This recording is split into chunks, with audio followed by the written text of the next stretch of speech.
ำบายดีพี่น้องกับทีมงานสาวหน่อยเพื่อนแท่งห้องจอดเติมน้ำมันพี่น้องทีมงานจอดเติมน้ำมัน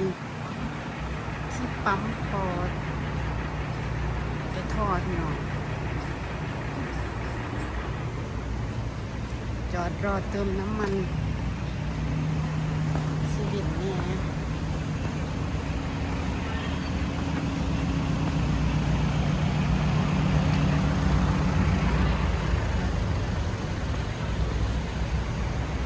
มาแล้วจ้าเจ๊พวงไม่คุยกันครับแต่ ฮะ เลือกผลนอนไม่ได้ครับนอนบอก ได้อะไร เป็นน้ำส้มที่อยากจะกินน้ำส้มนะ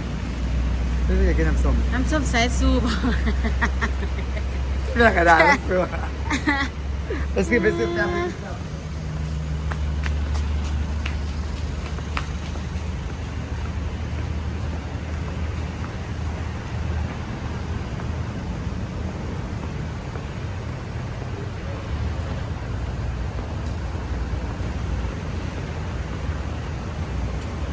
ติมน้ำมันพี่น้องทีมงานเขา